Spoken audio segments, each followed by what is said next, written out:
میم کے آواز کو ناک میں چھپا کر اظہار اور ادغام کی درمیانی کیفیت کے ساتھ ادا کرنا، نہ ادغام ہو اور نہ ہی اظہار ہو۔ اب اس کا قاعدہ ہے کہ میم ساکن کے بعد اگر با آ جائے تو پھر اس میم میں اخفا ہوگا، اس کو اخفاء شفوی کہتے ہیں، اس کو اخفاء شفوی کہتے ہیں۔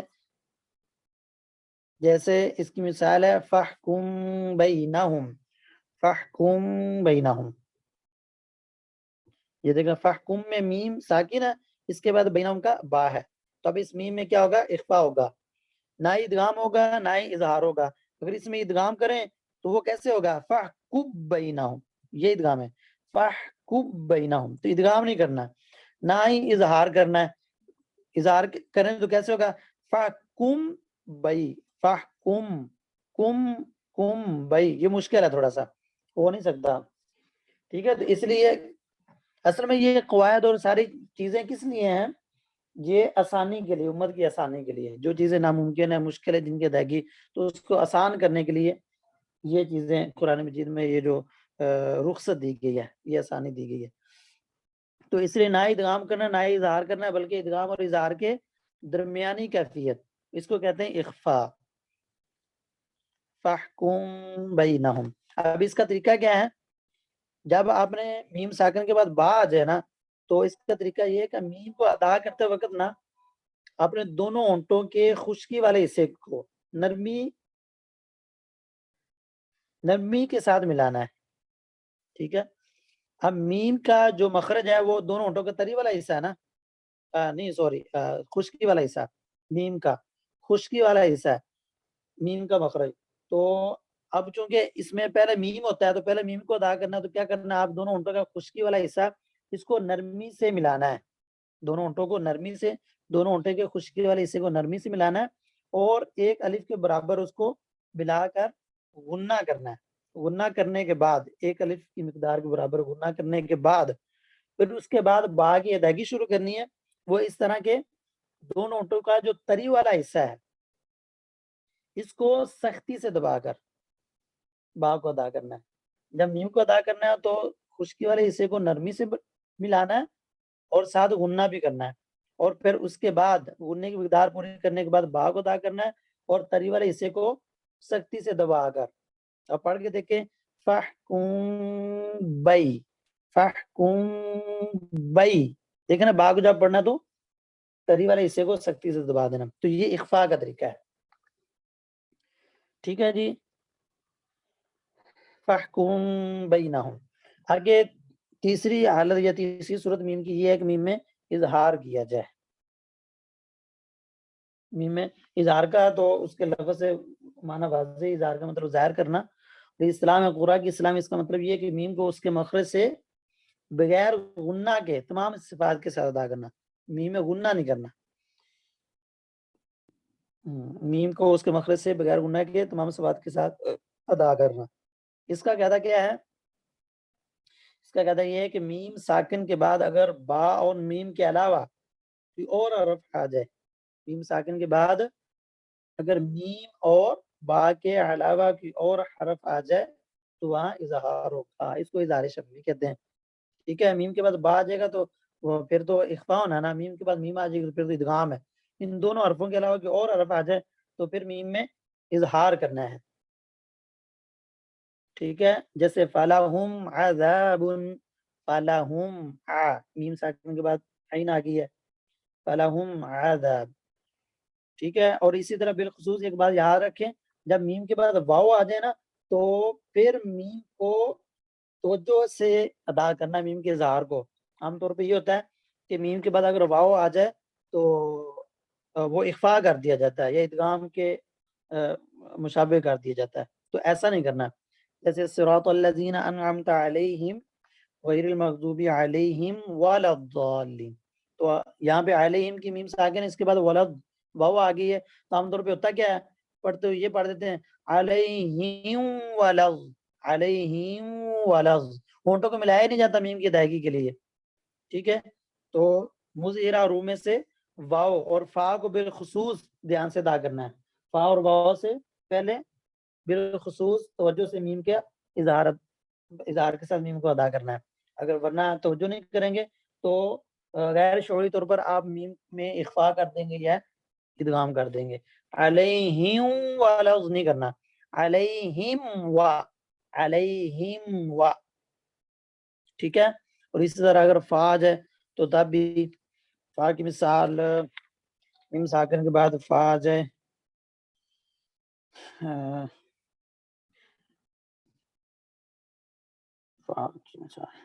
جیسے وَيَمُدُّهُمْ فِي طُغْيَانِهِمْ، پہلے بارہ کے شروع میں وَيَمُدُّهُمْ فِي ہم، تو یہ نہ ہو جائے وَيَمُدُّهُمْ فِي.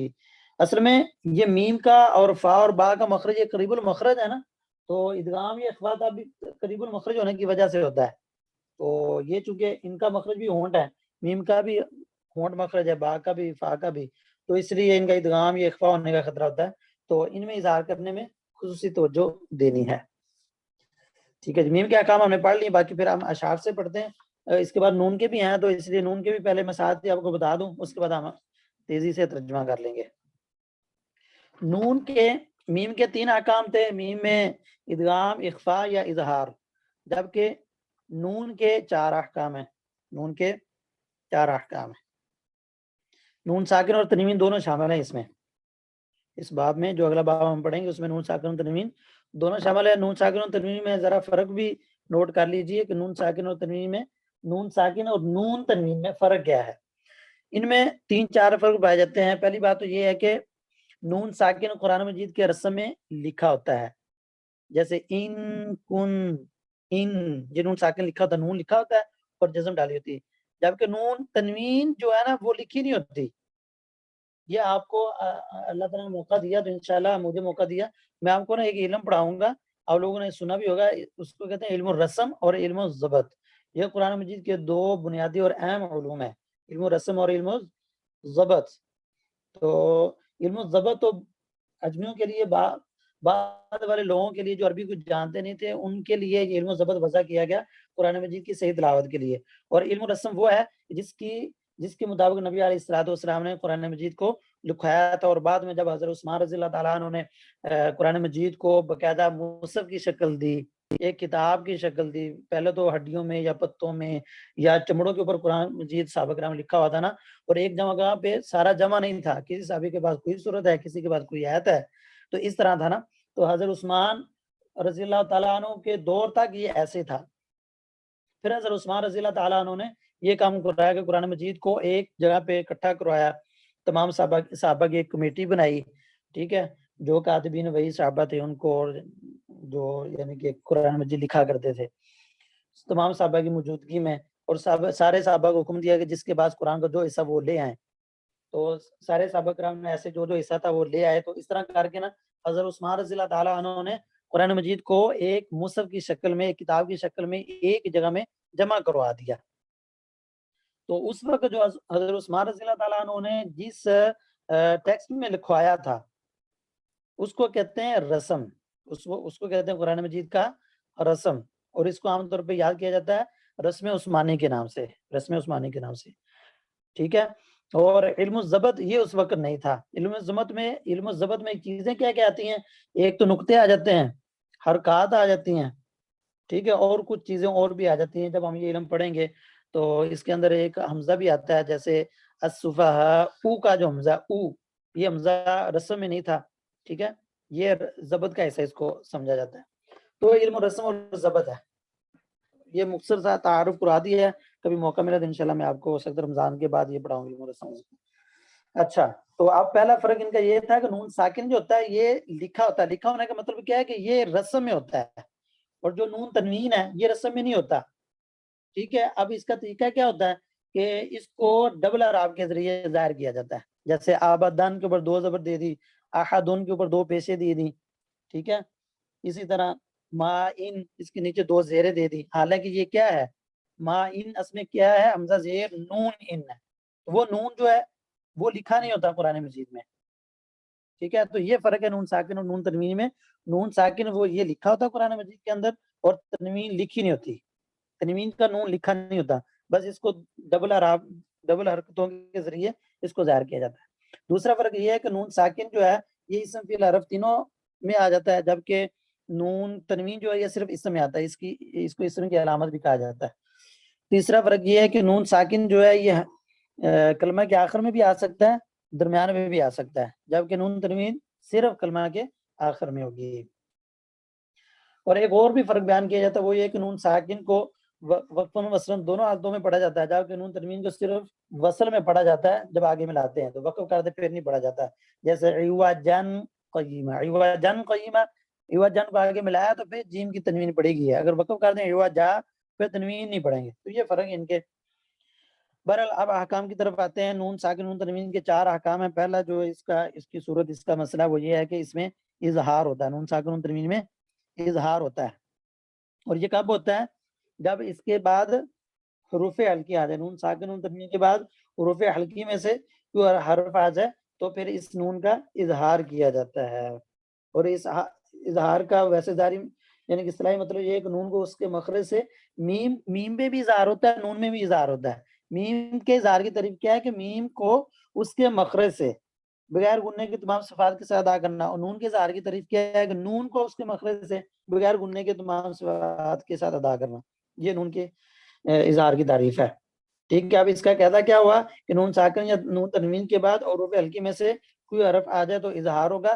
اس کو اظہار حلقی کہا جاتا ہے، اس کو اظہار حلقی کہا جاتا ہے۔ حلقی اس لیے کہ کیونکہ اس کے بعد حروف حلقیہ میں سے ہوتے ہیں تو جو جن کا مخرج حلق ہے، اس لیے اس کو اظہار حلقی کہہ دیتے ہیں، جبکہ میم کو اظہار شفوی کہا جاتا ہے کیونکہ اس کا تعلق ہونٹوں کے ساتھ اس کا مخرج ہے، اس لیے اس کو اظہار شفوی کہا جاتا ہے۔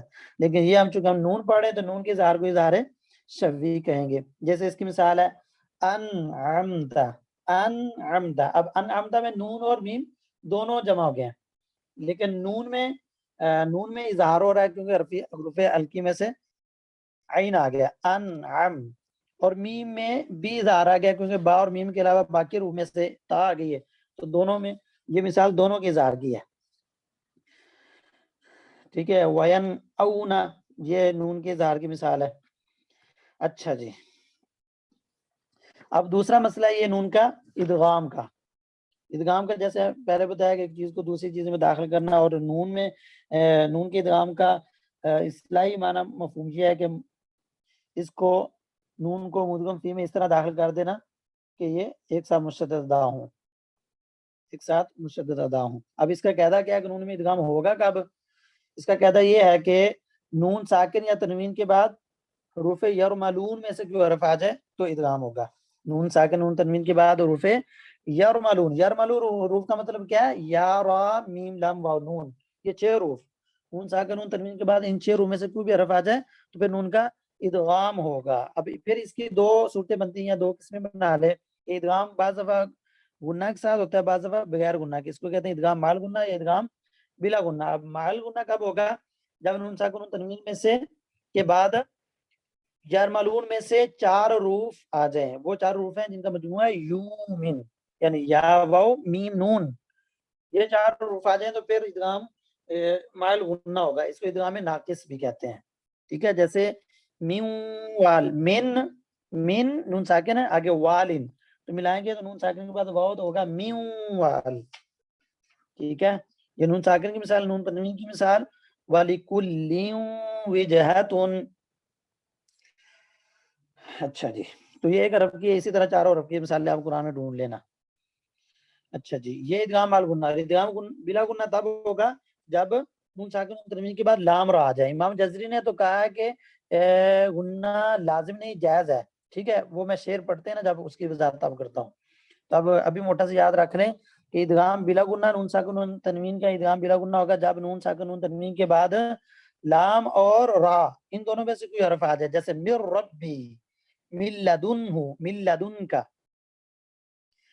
ٹھیک ہے، اب اس میں ایک چیز یاد رکھیں، قرآن مجید میں 2 کلمات آتے ہیں، ایک ہے یاسین والقرآن، ایک ہے نون والقلم۔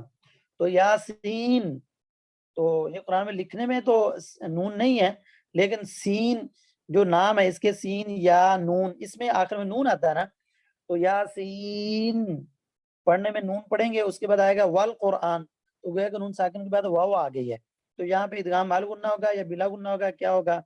اظہار ہوگا یا ادغام ہوگا؟ ٹھیک ہے، نون والقلم، اس میں بھی نون کا جو اسم ہے، نون کا نام میں نون واو نون ہے، تو اب اس کے نام میں آخر میں پھر نون ہے نا، نون یہ جو آخر میں یہ پڑھتے ہوئے اس کے بعد آئے گا والقلم کی واو، ٹھیک ہے. اب اس کو جب ملا کے پڑھیں گے تو نون ساکن کے بعد واو آ گئی ہے، تو اب یہاں پہ کیا کرنا ہے، ادغام کرنا ہے یا اظہار کرنا ہے. تو امام من طریق شاطبیہ جس کو کہتے ہیں قراءت اشرف صغریٰ، اس کی روح سے تو اظہار ہوتا ہے، لیکن من طریق جزری جس کو کہتے ہیں قراءت اشرف کبریٰ، اس روح سے اس میں اظہار اور ادغام دو وجہتی ہیں. ٹھیک ہے، یہ ایک علمی نکتہ تھا، میں نے کہا آپ کو بتا دوں.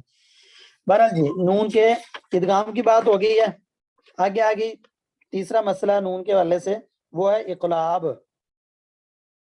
اچھا اس سے پہلے ایک بات یاد رکھیں کہ یہ جو ادغام کا مسئلہ ہے نا نون کا، اس کے لیے ایک شرط ہے. وہ شرط یہ ہے کہ نون ساکن اور حروف یرملون دو کلمے میں ہوں. اس طرح کہ نون ساکن پہلے کلمہ کے آخر میں ہو اور یرملون میں سے کوئی حرف، ان چھ میں سے کوئی حرف ہو وہ دوسرے کلمہ کے شروع میں ہو، پھر ادغام ہوگا. اگر ایک ہی کلمہ میں آ جائے تو پھر ادغام نہیں ہوگا. جیسے میں نے مثال دی ہے میوں والن. اب دیکھیں من، نون ساکن من ایک کلمہ ہے اور دوسرا کلمہ والن ہے، تو نون ساکن من کے آخر میں اور والن کے شروع میں واو ہے، تو اس طرح دو کلمہ میں ہو گئے ہیں، تو یہاں پہ ادغام ہے. اگر ایک کلمے میں ہوں گے تو پھر ادغام نہیں ہوگا. جیسے اس کی مثال ہے الدنیا، الدنیا. الدنیا میں نون ساکین ہے اور اس کے بعد یا آگے حروف یرملون میں سے، یرملون کا پہلا حرف یا ہے، وہ آ گئی ہے، تو اس میں اب ادغام نہیں ہوگا. الدیا نہیں، ادغام کریں گے تو ہو جائے گا الدیا. تو یہ نہیں کرنا. اس کے قرآن میں کل 4 ہی کلمات ہیں. ایک الدنیا ہے کہ جس میں نون ساکن اور حروف یرملون ایک ہی کلمہ میں آئے. ایک مثال ہے الدنیا. دوسری ہے قنوان قاف کے ساتھ قنوان. ایک ہے صنوان اور ایک ہے بنیان. ٹھیک ہے، اب وقت کم ہے ورنہ میں آپ کو تجزیہ بھی بتاتا کہ ان میں ادغام کیوں جائز نہیں ہے. موٹی سی بات یہ ہے کہ اگر اس میں ادغام کریں نا تو ان کے جو حروف اصلی و مشابہ ہو جائیں گے، پتہ نہیں چلے گا کہ اس کلمے کے حرف اصلی کیا ہیں. تو جب حروف اصلی کا پتہ نہ چلے تو پھر اس عبارت کا ترجمہ نہیں کیا جا سکتا، ترجمہ صحیح نہیں کر سکتا، مطلب اس جملے کی وہ جو بات بیان کی جا رہی ہے اس کی تہ تک نہیں پہنچ سکتا. تو اس چیز سے بچنے کے لیے پھر اظہار کرایا جاتا ہے، ادغام منع کیا گیا. اچھا جی، ادغام بھی ہو گیا، اقلاب بھی ہو گیا، اخفاء بھی ہو گیا. استاد مکرم ایک دفعہ ذرا پڑھ کے بتا دیجیے یاسین والقرآن النون والقلم. ہاں جی، یہاں پہ اگر من طریقے شاطبیہ پڑھیں گے تو پھر اظہار ہی ہے، ادغام نہیں ہے. اظہار ہوگا تو کیسے ہوگا، یاسین والقرآن، نون والقرآن، نون والقلم. ٹھیک ہے، یہ ہوگا، یہ اظہار ہے. اگر ادغام کریں گے تو ہوگا یاسین والقرآن، یاسین، یاسین والقرآن، نون وال نہیں، نون وال، یہ ادغام ہے. ٹھیک ہے، تو ابھی جو آپ پاکستان میں پڑھتے ہیں، ہمارے پاکستان میں جو ہم عام طور پہ قرآن پڑھتے ہیں نا، یہ روایت حفص میں ہوتا ہے. یہ روایتیں جو ہمارے ہاں لکھا اور چھپا ہوا قرآن ہے، یہ روایت حفص میں ہے اور ہے بھی من طریقی شاطبیہ. تو اس طریقے سے اس میں ادغام نہیں، اظہار ہے. یعنی اس کو ملا کے پڑھیں گے تو آپ لوگوں نے پڑھنا ہے یاسین والقرآن، نون والقلم، نون والقلم. ٹھیک ہے، اظہار کرنا، ادغام نہیں آپ کر سکتے. اگر ہم میں سے کوئی کسی کو اللہ توفیق دے اشرا کبریٰ پڑھ لیں تو اشرا کبریٰ پڑھنے کے بعد آپ ادغام کر سکیں گے، اس سے پہلے نہیں. اچھا جی، آگے رہ گیا جی دنیا سنوان کنوانوں والے کی آپ تو جی بتا رہے تھے، ایک دفعہ پھر بتا دیجیے پلیز. تو جی میں نے بتائی تھی کہ اگر اس میں آپ ادغام کر دیں گے نا تو اس کلمے کے حروف اصلی جو ہے نا وہ مشابہ ہو جائیں گے. تو حروف اصلی کیا ہے ان کے پتہ نہیں چلے گا. جب حروف اصلی پتہ نہیں چلیں گے تو پھر ان کا معنی وہ مشابہ ہو جائے گا، اس کا نہیں پتہ چلے گا. اب قنوان میں اظہار کیا تو پتہ چل گیا جی قاف نون واو ہے. ٹھیک ہے، اگر آپ ادغام کر دیں گے ہو جائے گا قوان. تو اب مشابہ پڑ رہا ہے کہ قاف کے بعد شاید واو ہی ہے، نون کا پتہ ہی نہیں چلے گا. جب نون کا پتہ نہیں چلے گا تو حروف اصلی کا اور کلمے کی اصلی کیفیت کا نہیں پتہ چلے گا، تو جس سے معنی میں سمجھنا میں مشکل ہوتی ہے. تو اس وجہ سے اس میں اظہار کرایا جاتا ہے. اچھا جی، آگے آگے اقلاب. اقلاب کا لغوی معنی بدلنا ہوتا ہے، اور اسلام میں اس کا مطلب یہ ہے کہ نون ساکن نون تنوین کو میم سے بدل دینا. نون ساکن یا نون تنوین کو میم سے بدل دینا اور بدل کر غنہ اور اخفا کے ساتھ ادا کرنا، غنہ اور اخفا کے ساتھ ادا کرنا. ٹھیک ہے، اس کا قاعدہ یہ ہے کہ نون ساکن یا نون تنوین کے بعد با آ جائے. اقلاب کب ہوگا؟ نون ساکن نون تنوین کے بعد با آ جائے. جیسے من بعدی، اصل میں کیا من بعدی، یا سمیع بصیر. سمیع، تو اب اس کو پڑھا جاتا ہے سمیع بصیر من بعدی. ٹھیک ہے، اچھا جی یہ ہوگا جی اقلاب. اخفا رہتا ہے ابھی اس سے پہلے ادغام کی بات ہوئی ہے بس. اچھا جی اخفا. تیسرا مسئلہ یہ ہے نون ساکن تنوین کے بارے میں کہ اخفا کیا جائے. نون ساکن نون تنوین میں اخفا کیا جائے. اخفا کا مطلب چھپانا ہوتا ہے، مخفی رکھنا ہوتا ہے. تو اسلام اس کا مطلب یہ ہے کہ نون کی آواز کو ناک میں چھپا کر، نون کی آواز کو ناک میں چھپا کر اظہار اور ادغام کے درمیان ادا کرنا. یہ اس کی دری وہ میم اخفا والی ہے. جیسے میم کا ہم نے تعریف کی تھی کہ میم کی آواز کو ناک میں چھپا کر ادغام اور اظہار کے درمیان پڑھنا. تو نون مخفا کی مثال بھی یہ کہ نون کی آواز کو ناک میں چھپا کر اظہار اور ادغام کے درمیانی کیفیت کے ساتھ ادا کرنا. اس کا قاعدہ یہ ہے، قاعدہ اخفا کا نون ساکن نون تنوین کے بعد اگر حروف حلقی، حروف یرملون، با اور الف کے علاوہ باقی حروف آ جائیں، باقی 15 حروف بچتے ہیں، تو پھر اخفا ہوگا. اس کو کہتے ہیں اخفاء حقیقی. ایک ہوتا ہے اخفاء شفوی، وہ میم میں ہوتا ہے. اخفاء حقیقی ہوتا ہے نون ساکن نون تنوین میں. ٹھیک ہے، حروف حلقی آ جائے تو پھر اخفاء نہیں ہوگا کیونکہ پھر اظہار ہونا ہے. یرملون آ جائے تو پھر اخفاء نہیں ہوگا بلکہ ادغام ہوگا. با آ جائے تو اخفاء نہیں بلکہ اقلاب ہوگا. تو نون ساکن کے بعد الف آتا ہی نہیں ہے. ٹھیک ہے، 6 حلقی کا ہے، 6 یرملون 12 ہو گئے، ایک با 13 اور ایک الف 14. یہ 14 نکال دیں گے تو 29 حروف میں سے باقی 15 رہ جائیں گے. یہ 15 آ جائے نون ساکن نون تنوین کے بعد تو پھر ان میں اخفاء کیا جائے گا. اب اخفاء کا طریقہ کیا ہے یہ بھی نوٹ کر لیں. اخفاء کا طریقہ یہ ہے کہ نون ساکن نون تنوین کو ادا کرتے وقت زبان کا جو کنارہ ہے، سب سے پہلے آپ نے نون کے مخرج کو مد نظر رکھنا ہے. نون کا مخرج تو یہ ہے نا کہ زبان کا کنارہ جب رباعی انیاب کے مسوڑوں سے لگے تو پھر نون ادا ہوتا ہے. یہ نون کو ادا کرنے کا طریقہ. لیکن اگر نون میں اخفاء ہو رہا ہو، یرملون حلقی با اور الف کے علاوہ کوئی اور حرف آ جائے تو پھر نون میں اخفاء کرنا ہے. اب اس کا طریقہ کیا ہے؟ اس کا طریقہ یہ ہے کہ نون ساکن ہو یا نون تنوین ہو، ان کو ادا کرتے وقت زبان کے کنارے کو ثنایا رباعی انیاب کے مسوڑوں کے ساتھ نرمی سے لگانا ہے، ہلکا سا، زور سے دبا کر نہیں لگانا.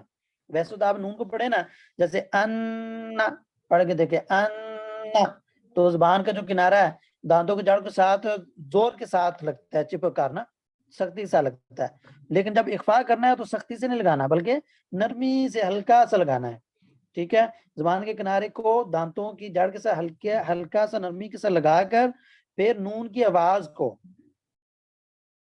ٹھیک ہے، ناک میں چھپانا ہے اور مشدد نہیں کرنا. نون کو انا کی طرح نہ ہو، ٹھیک ہے، نہ ہی مشدد کرنا ہے کہ اتنا اس طرح مشدد کریں کہ وہ ادغام ہو جائے، اور نہ ہی اظہار کرنا ہے. ٹھیک ہے، نہ اظہار نہ ادغام کی کیفیت ہو، نہ اظہار کی بلکہ درمیانی کیفیت ہو. ٹھیک ہے، جیسے اس کی مثال ہے مینکم.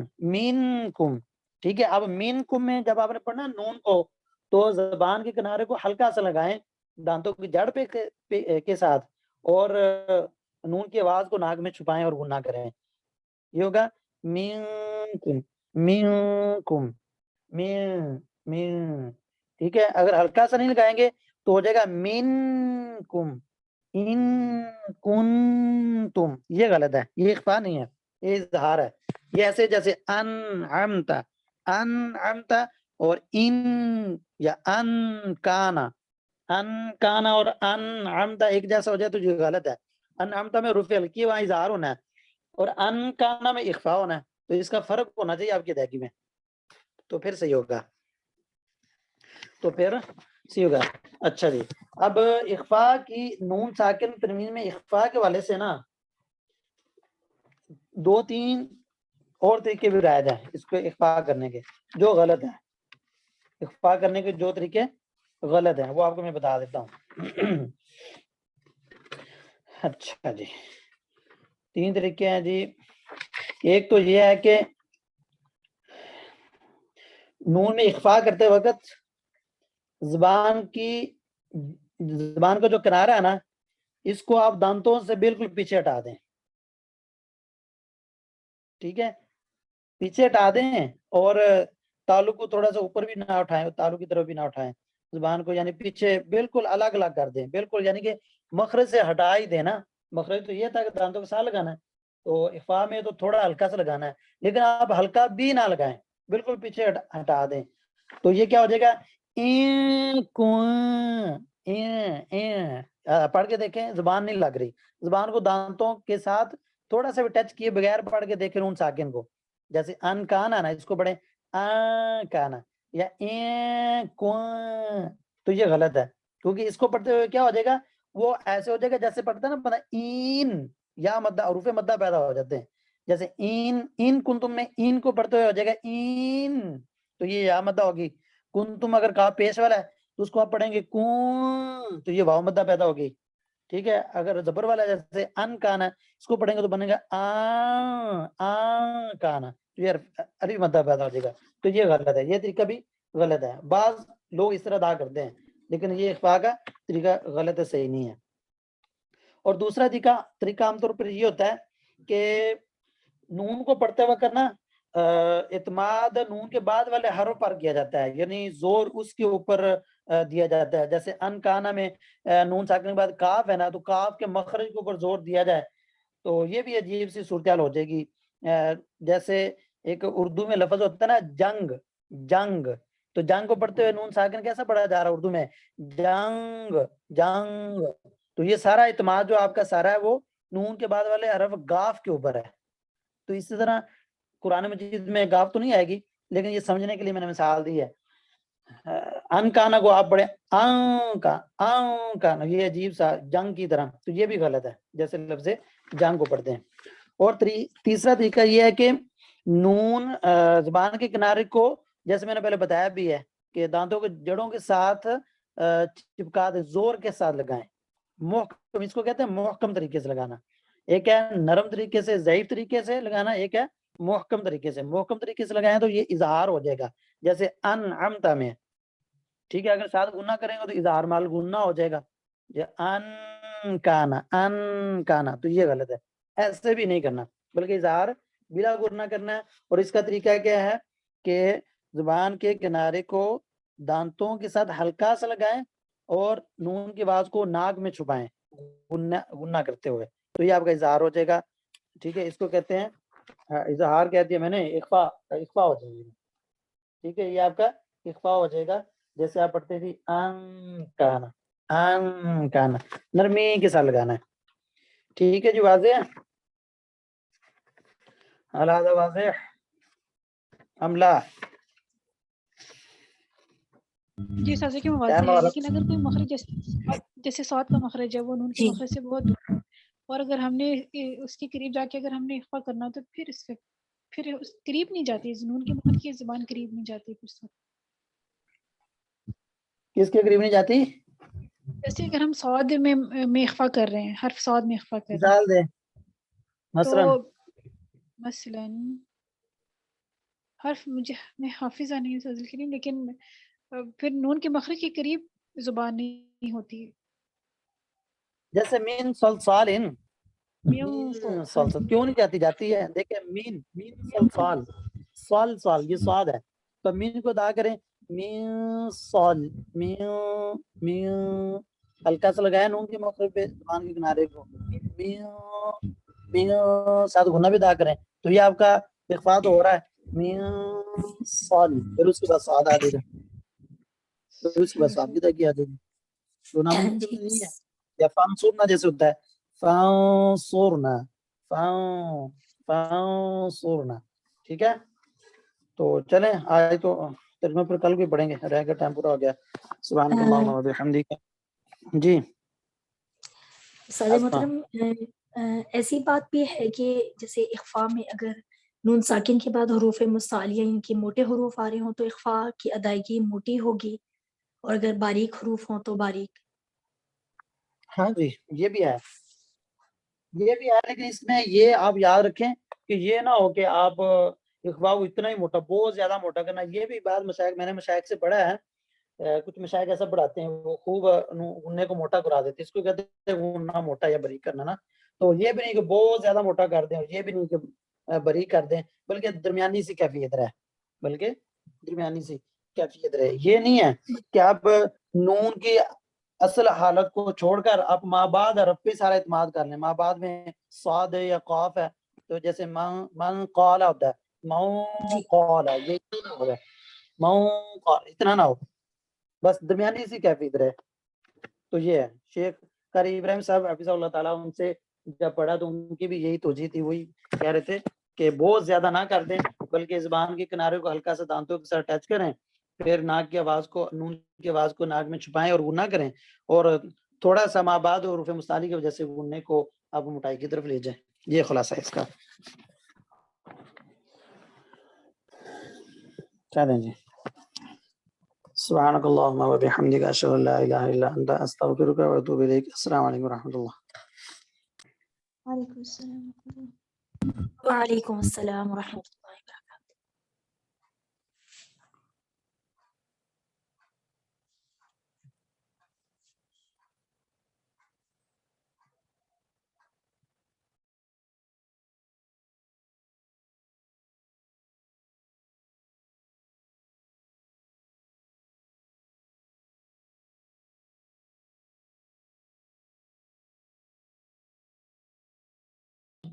صدف اور نورین پلیز آپ لیفٹ کر جائیں، گروپ لیفٹ کر جائیں پلیز. نورین آپ گروپ لیفٹ کر جائیں پلیز. نورین گروپ لیفٹ کر جائیں پلیز.